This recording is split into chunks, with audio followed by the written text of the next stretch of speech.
conhecer Jesus na vida delas, elas tiveram a oportunidade de provar o vinho novo, provar o vinho verdadeiro. A Roseli, ela é consagrada missionária de vida, como o fundador disse, e ela não foi criada pelos pais biológicos, é filha adotiva, e ela vai nos dar um toque de como foi a vida dela, como foi esse momento para ela. Bom, Roseli, nós queríamos saber um pouquinho dos detalhes, né, de algo tão delicado, né? E nós gostaríamos de saber como foi o momento quando você recebeu a notícia. Afinal, você já tinha uma vida, né? Já tinha uma família, tinha crescido, sido educada, enfim, toda uma vida. Mas quando você recebeu essa notícia, qual foi a sua reação, né? Até o momento que caiu a ficha, realmente eu não faço parte dessa família, ou não, é plano de Deus na minha vida. Nós queremos saber disso. Bom dia, paz e unidade a todos. Bom dia, paz e unidade. Bom, para mim foi assim, quando eu descobri, já tinha uns 11 anos, e meus pais nunca tocaram no assunto, né? E fiquei sabendo por uma outra pessoa. É claro assim que a gente vai crescendo, você vai vendo algumas coisas. Eu não tinha mais nenhum irmão, né? Era só eu. Então às vezes eu falava, mas parece que tem alguma coisa assim de estranho, de diferente. Mas isso não, sabe, não me prejudicava em nada. Mas um dia alguém chegou em mim e falou, né? E aí foi assim, um choque até. Mas aí eu cheguei, fui conversar com a minha mãe, né, adotiva, né, que me criou. E ela ficou muito nervosa, chorou muito. Mas aí, ao invés dela me consolar, eu que acabei consolando ela, né? Porque falava assim, não, é só uma pergunta, né? Eu só queria saber. Não tenho nada a reclamar da vida que eu tive até hoje, né? Porque eu recebi carinho, atenção, e na medida do possível, o que eles puderam fazer para mim, eles fizeram, né? E, assim, um choque foi, mas não chegou a me abalar, né? E, porque acho que quando você tem Deus, que você sente que tem um Deus que te ama, as coisas não te abalam tanto, né? Porque você sente o amor de Deus na sua vida. Mas a sua reação para com a família, se houve algum distanciamento, alguma coisa que pudesse infringir isso. Afinal, você foi criada com muito amor, é o que nos passa, né? Foi um amor familiar, realmente, coisa de família. E se por algum momento você deixou que esse vinho não fosse transformado como o melhor vinho da festa, ou se você usou ele realmente para ser o toque final da festa, apresentou o melhor vinho como essa experiência na sua vida. Eu acho que assim, os acontecimentos da vida da gente, mesmo que às vezes embora triste, a gente tem que tirar um bem maior deles, né? Então eu sempre procurei fazer desse vinho um vinho bom na minha vida. Não assim deixar que se tornasse um vinho azedo, mas um vinho doce, né? Aquele vinho que tem sabor. E então não foi um vinho, não deixei tornar um vinho azedo, não. Tainá tem 17 anos, é postulante da comunidade, como o irmão Rodrigo já disse, estudante, filha de missionária, consagrada de aliança. Tem um irmão. A Tainá perdeu um pai. E ela foi essa filha que teve que consolar a família e dar um passo para o vinho ser transformado mais uma vez. Tainá, como que aconteceu a perda do seu pai? Foi algo repentino? Foi uma doença? Quantos anos seu pai tinha e quantos anos você tinha quando aconteceu isso? Bom, foi algo repentino, não foi por doença. Meu pai, ele era caminhoneiro e ele trabalhava para uma empresa de fora. Então, para ele conseguir vir de fim de semana, ele acabou comprando uma moto para poder estar mais perto da gente. E foi um acidente de moto que a gente perdeu ele. Eu tinha 11 anos e ele tinha 41. E como foi a receber essa notícia? Quem te disse ela? E como foi esse processo de cair a ficha de que realmente seu pai tinha morrido? Eu acho que falar de perda, a gente não consegue digerir a história, a situação mesmo. Na verdade, quem recebeu a notícia primeiro foi a minha madrinha, a irmã da minha mãe, que foi com ela para o hospital, e eu fiquei com a minha avó em casa e com meu irmão. Meu irmão tinha 6 anos, e de manhã, quando a minha mãe chegou, eu escutei uma falação na minha casa, e a hora que eu levantei tinha muita gente. A casa inteira tinha gente, e aí eu fui até o encontro da minha mãe para saber o que estava acontecendo. E ela, com todo o cuidado do mundo, ela me falou que o meu pai estava bem, só que eu não ia poder ver ele mais. Foi uma confusão para mim, porque então se ele está bem, por que eu não posso ver ele? Aí ela falou que ele tinha virado uma estrelinha. E eu carrego isso comigo até hoje, a estrela. Que foi o que ele se tornou para mim, uma estrela guia de onde ele estiver. Qual foi a sua reação? Você sentiu revolta na hora? Ou você realmente aceitou esse fato de seu pai não ter mais entre vocês? Na hora, para mim, foi muito difícil, porque eu não consegui enxergar Deus nessa situação. Porque se tantos falam que Deus é amor, por que Deus, na sua infinitude de amor, ia tirar o meu pai? Aquele que era o meu amor de verdade, carnal. Então eu me revoltei, sim. Eu fui criada na igreja, por ele e pela minha mãe, nos encontros de casais, nos encontros de crianças, mas eu não tinha tido uma experiência com Deus até então. Foi aí que a comunidade entrou na minha vida.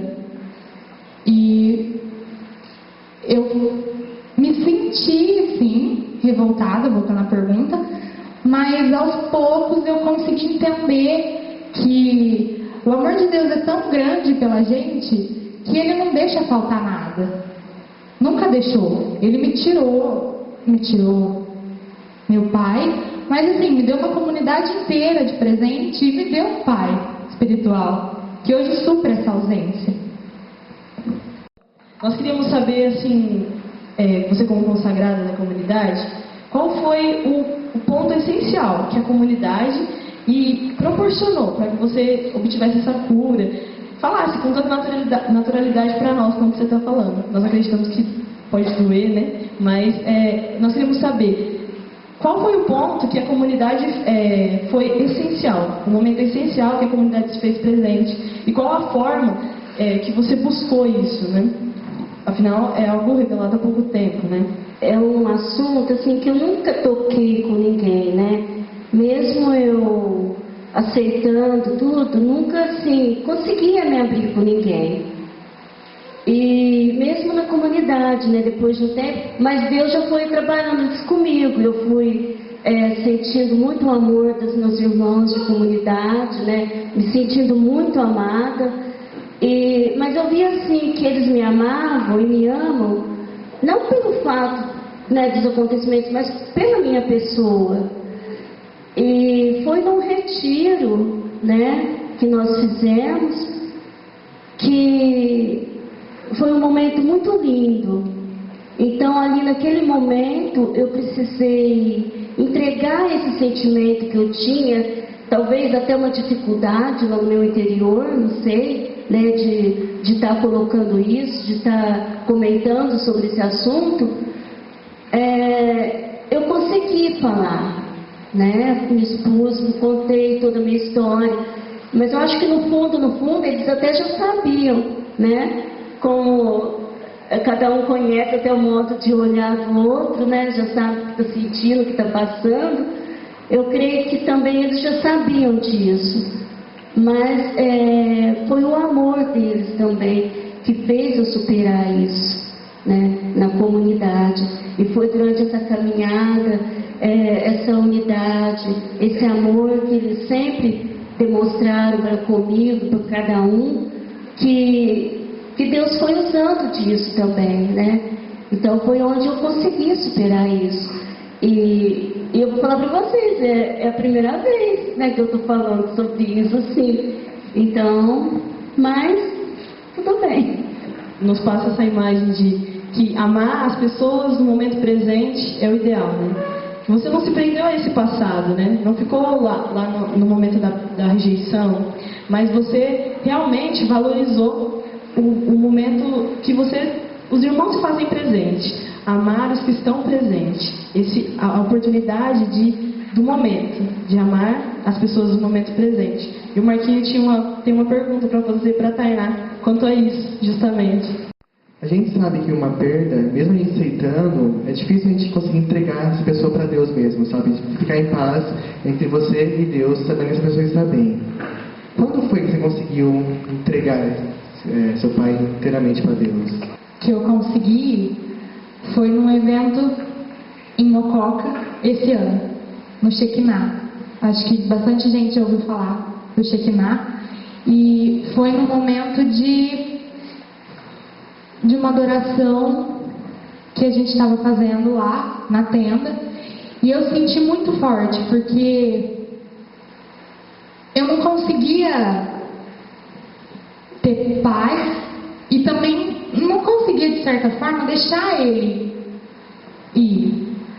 E até foi com o irmão Rodrigo lá, ele estava rezando o terço da misericórdia, e ele falou que ele sentia ali que tinha alguém que estava com um nó muito grande na garganta e que precisava entregar alguém. E ele queria que essa pessoa entregasse de verdade, porque aí sim essa pessoa conseguiria viver. E foi ali que eu tive o desprendimento dele. Não que eu não sinta saudade, porque eu sinto. E pra mim estar aqui na frente falando é muito difícil. Quem me conhece sabe, tanto que eu sou chorona. Eu não sei como que eu não chorei aqui ainda. Mas eu consegui me desprender da dor e da solidão que eu sentia, dessa carência de pai. Agora o que eu trago comigo e o que eu vou levar para o resto da minha vida é a saudade, os ensinamentos e o amor dele que ele me deu e que ele me dá ainda. E mesmo você sendo criança quando seu pai morreu, você se arrepende de não ter amado ele mais? A gente criança, a gente sabe que criança é bem espontânea, né? Então, tem algum momento que você se arrepende de não ter amado ele, de não ter... Então, eu estava começando a entrar na fase da adolescência. Então, a maioria aqui já viveu essa fase. E assim, tem vergonha de sair com o pai, tem vergonha de sair com a mãe. Então, acaba se afastando um pouco da família. E eu passei por isso nessa fase, dos 10 para os 11 anos. Então, eu me arrependo sim de não ter amado mais. Meu pai, ele sempre gostou de esporte. Ele jogava bola, ele jogava handebol, ele jogava basquete, ele jogava de tudo. E assim, a minha mãe acompanhava muito ele. Só que eu não acompanhei, então eu não aproveitei tudo que eu tinha para aproveitar. E aproveitando um pouquinho o nome desse quadro, Só um Toque, eu queria dar para vocês só um toque, para que vocês tenham pressa de amar. Tenham pressa de amar a família de vocês. Porque depois que a gente perde, a gente não vai conseguir amar. Aí fica só a dor e a saudade que a gente sente de amar aquela pessoa. Mesmo que vocês briguem com os pais, briguem com a mãe, com os irmãos, com o pai, não deixem de amar, não deixem de falar eu te amo. Porque um dia, eles não vão estar aqui mais para vocês falarem que amam. Às vezes vocês vão conseguir até falar para eles, só que vocês não vão ter esse retorno, essa voz. No meu caso, eu falo eu te amo pro meu pai toda vez que eu posso, toda vez que isso me dá um nó na garganta. Só que eu ainda sinto uma dor de não poder escutar ele falando eu também te amo, filha. Então eu queria realmente dar só um toque para vocês, para que vocês amem infinitamente, incondicionalmente a família de vocês e os amigos também, enquanto vocês têm eles perto, porque depois que a gente perde, a gente não consegue recuperar o tempo perdido. A Sônia nos falou muito do vinho, né? Da alegria, né? E muitas vezes Deus tem um odre de vinho todo cheio para nós, da alegria. E eu e você tomamos um cálice do vinho da alegria e vamos embora, até acabar. Aí nós voltamos todo machucado. E eu acho que hoje, depois de ouvirmos tudo que nós ouvimos, uma história de rejeição, uma história de perda. Eu acho que é o momento de você tomarmos coragem e realmente nos encharcarmos desse vinho da alegria. Poder dizer que nós temos um Deus, e eu e você temos essa oportunidade participando do movimento, de dizer que nós podemos nos encharcar, nos embriagar desse vinho da alegria. Eu acho que é propício esse momento, uma história de tantas histórias mostrando que Deus vai além, né, Marquinhos? Quanto Deus foi tremendo nessas vidas, né? Só um toque, assim, que vocês não se sintam rejeitados, porque esse momento que eu tive no retiro, eu me senti assim, como que se Deus, no momento em que do meu nascimento, mesmo sendo assim, vamos dizer, que entregue para uma outra pessoa, mas eu sentia Deus me pegando ali naquele momento, né? Então eu vi assim que eu sou um milagre de Deus, né? Porque poderia ter sido abortada, né? Meus pais poderiam ter me abandonado em qualquer lugar, né? Eu poderia não ter resistido, mas não, Deus, Ele tinha uma história comigo. E eu creio que Ele ainda está fazendo essa história. Eu tenho certeza, só um toque com cada um de vocês também, né? E cada um de vocês é um milagre de Deus, né? E por isso que vocês estão aqui.